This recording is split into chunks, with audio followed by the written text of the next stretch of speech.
اللہ پاک کے آخری نبی مکی مدنی مصطفیٰ صلی اللہ تعالیٰ علیہ وآلہ وسلم نور بلکہ قاسم نور یعنی نور بانٹنے والے ہیں۔ شفا شریف میں ہے کہ جب نور والے آقا صلی اللہ علیہ وآلہ وسلم مسکراتے تھے تو در و دیوار روشن ہو جاتے تھے۔ پیارے آقا مکے مدینے والے مصطفیٰ صلی اللہ علیہ وآلہ وسلم کی نورانیت کی تو کیا کہنے۔ حضرت سیدنا اسید بن ابی اناس رضی اللہ تعالی عنہ فرماتے ہیں، نور والے آقا صلی اللہ علیہ وآلہ وسلم نے ایک بار میرے چہرے اور سینے پر اپنا پر نور ہاتھ شریف پھیر دیا۔ اس کی برکت یہ ظاہر ہوئی کہ میں جب بھی کسی اندھیرے گھر میں داخل ہوتا وہ گھر روشن ہو جاتا۔ سید اعلیٰ حضرت فرماتے ہیں، چمک تجھ سے پاتے ہیں سب پانے والے، میرا دل بھی چمکا دے چمکانے والے۔ سبحان اللہ۔ حضور پر نور سراپا نور صلی اللہ تعالیٰ علیہ وآلہ وسلم کی شان نور علی نور کی بھی کیا بات ہے۔ پارہ 6 سورۃ المائدہ آیت نمبر 15 میں اللہ پاک کا فرمان نور بار ہے، قد جاءکم من اللہ نور و کتاب مبین۔ ترجمہ کنز الایمان، بے شک تمہارے پاس اللہ کی طرف سے ایک نور آیا اور روشن کتاب۔ اس آیت مبارکہ میں نور سے مراد حضور سراپا نور صلی اللہ علیہ وآلہ وسلم کی ذات بابرکات ہے۔ چنانچہ امام محمد بن جریر طبری رحمۃ اللہ تعالیٰ علیہ آپ نے فرمایا، ترجمہ سماعت کیجئے، یعنی نور سے مراد محمد مصطفیٰ صلی اللہ علیہ وآلہ وسلم کی ذات ہے۔ اس کے علاوہ کئی مفسرین کرام نے ارشاد فرمایا کہ اس آیت مبارکہ میں موجود لفظ نور سے مراد نبی کریم صلی اللہ علیہ وآلہ وسلم کی ذات مبارکہ ہے۔ صحابی رسول حضرت سیدنا کعب بن زہیر رضی اللہ تعالی عنہ بارگاہ رسالت میں عرض کرتے ہیں، ترجمہ سماعت کیجئے، بے شک رسول اللہ صلی اللہ علیہ وآلہ وسلم ایسے نور ہیں جن سے روشنی حاصل کی جاتی ہے۔ حضرت مفتی احمد یار خان رحمۃ اللہ تعالی علیہ فرماتے ہیں، حضور صلی اللہ علیہ وآلہ وسلم بشر بھی ہیں اور نور بھی، یعنی نورانی بشر ہیں۔ ظاہری جسم شریف بشر ہے اور حقیقت نور ہے۔ پیارے محترم ناظرین، بعض لوگ نور و بشر کے مسئلے میں الجھتے ہیں۔ یہاں یہ سمجھنے کی ضرورت ہے کہ ہمارے پیارے آقا مکی مدنی مصطفیٰ صلی اللہ علیہ وآلہ وسلم بے شک یقیناً بشر یعنی انسان ہیں، فرشتے اور جن نہیں ہیں۔ انسان ہونا کوئی خامی نہیں ہے، خوبی ہے، مگر پیارے آقا صلی اللہ علیہ وآلہ وسلم ہماری طرح بشر نہیں بلکہ اعلیٰ و عمدہ درجے کے بشر ہیں، خیر البشر اور سید البشر ہیں، یعنی سارے انسانوں سے بہتر اور سب کے سردار ہیں۔ اگر کوئی یہ کہے کہ حضور صلی اللہ علیہ وآلہ وسلم صرف نور ہیں، بشر نہیں ہیں، یہ کفر ہو جائے گا، کیونکہ قرآن پاک نے آپ کو بشر کہا ہے۔ لوگ بحث کر رہے ہوتے ہیں، انہیں علم نہیں ہوتا، بعض اوقات ایمان خطرے میں پڑ جاتا ہے، لہٰذا بحث نہ کی جائے۔ مناظرے اور بحث کرنا یہ ماہر فن علماء کا کام ہوتا ہے، عوام کا نہیں۔ جس کو دیکھو الجھ پڑتا ہے، بعض اوقات خود ہی ایسے الجھ کر رہ جاتا ہے کہ اس کو سلجھانا مشکل ہو جاتا ہے، وسوسوں کا شکار ہو جاتا ہے۔ اس لیے بحث مت کیا کریں۔ الحمدللہ مسلک حق، مسلک اہل سنت جو ہمارے اعلیٰ حضرت اور علماء اہل سنت نے ہمیں سکھایا اور بتایا ہے، اور یقیناً یہ قرآن و حدیث کے عین مطابق ہے، لہٰذا اس پر خوب جمے رہیں اور اس کے خلاف کسی کی بھی کوئی بات نہ سنیں۔ مثلاً ہمارے علماء نے ہمیں بتایا ہے کہ جشن ولادت منانا جائز ہے۔ اب اگر کوئی اس کے خلاف کچھ بولتا ہے تو آپ اپنے کان بند کر دیں کہ میں نے نہیں سننا، جشن ولادت منانا ہے اور بس منانا ہے۔ اگر کوئی کہے جلوس میلاد نہیں نکالنا چاہیے کہ صحابہ کرام رضوان اللہ تعالی علیہم اجمعین نے نہیں نکالا، تو ہمیں اس کی بات نہیں سننی۔ ہم تو جلوس میلاد نکالیں گے، شریعت نے اس سے منع بھی تو نہیں کیا، اور شریعت جس بات سے منع نہ کرے اور مسلمان خصوصاً علماء صلحاء جس کو اچھا سمجھ کر کریں وہ اللہ پاک کے نزدیک بھی اچھا ہوتا ہے۔ حضرت سیدنا عبداللہ بن مسعود رضی اللہ تعالی عنہ فرماتے ہیں جس شے کو مسلمان اچھا سمجھے وہ اللہ کے یہاں بھی اچھی ہوتی ہے۔ بہرحال عوام کسی سے بحث نہ کرے، جو کچھ علماء اہل سنت فرماتے ہیں آنکھیں بند کر کے ان کے پیچھے چلتے رہیں، انشاءاللہ جنت میں پہنچ جائیں گے۔ سب کی سنیں گے تو کہیں ایسا نہ ہو کہ راستہ بھول جائیں۔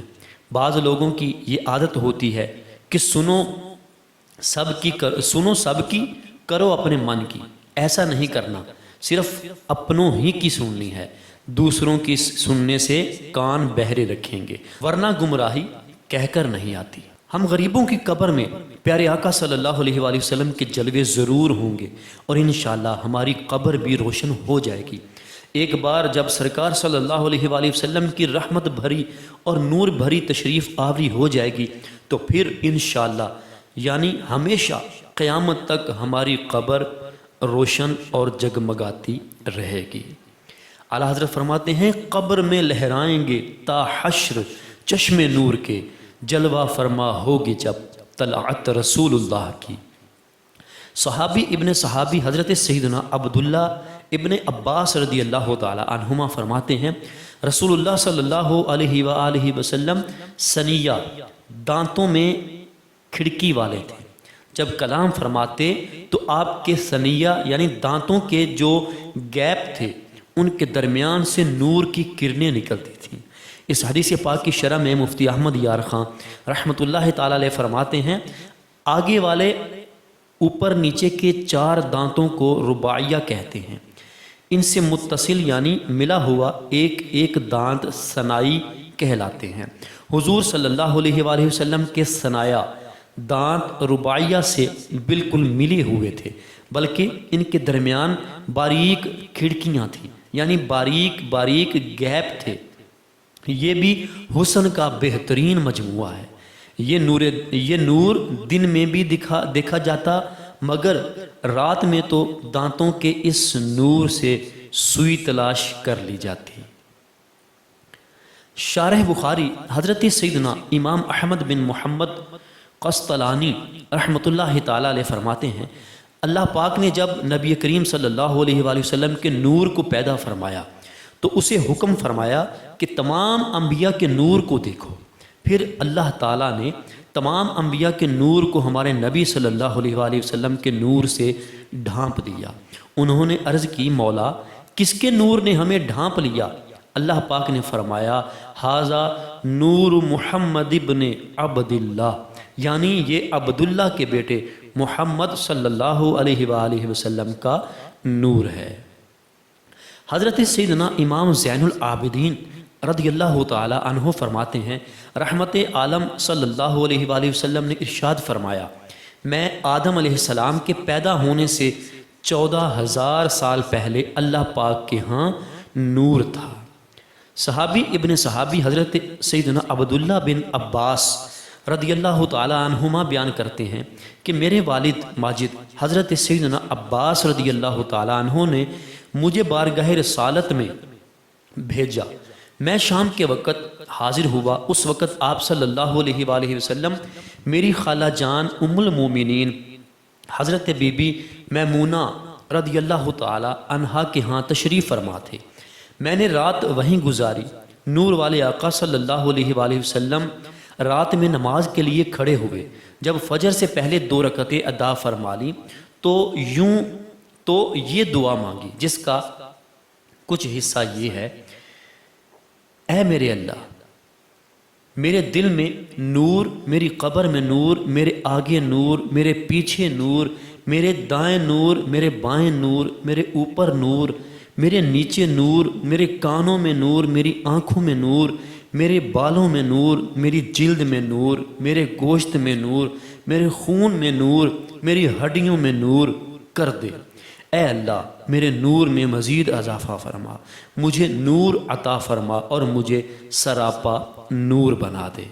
پیارے محترم ناظرین، یاد رہے کہ نور اور بشر ایک دوسرے کی ضد نہیں ہیں کہ ایک جگہ جمع نہ ہو سکے۔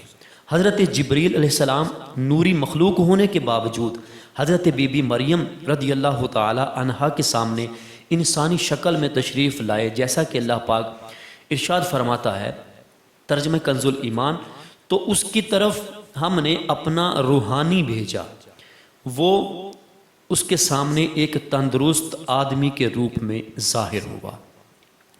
ملک الموت علیہ السلام بشری یعنی انسانی صورت میں حضرت سیدنا موسیٰ کلیم اللہ علی نبی جینا و علیہ الصلوۃ والسلام کی خدمت میں حاضر ہوئے۔ لہٰذا نور اور بشر کا آپس میں مل جانا یا ایک ہو جانا یہ کوئی محال نہیں ہے۔ صحابی ابن صحابی حضرت سیدنا عباس رضی اللہ تعالی عنہ سے روایت ہے کہ آپ نے نور والے آقا صلی اللہ علیہ وآلہ وسلم سے عرض کی، یا رسول اللہ صلی اللہ علیہ وآلہ وسلم، مجھے تو آپ کی نبوت کی نشانیوں نے آپ کے دین میں داخل ہونے کی دعوت دی تھی۔ میں نے دیکھا کہ آپ بچپن شریف میں گہوارے یعنی جھولے میں چاند سے باتیں کرتے اور اپنی انگلی سے اس کی جانب اشارہ کرتے، تو جس طرف آپ صلی اللہ علیہ وآلہ وسلم اشارہ فرماتے چاند اسی جانب جھک جاتا۔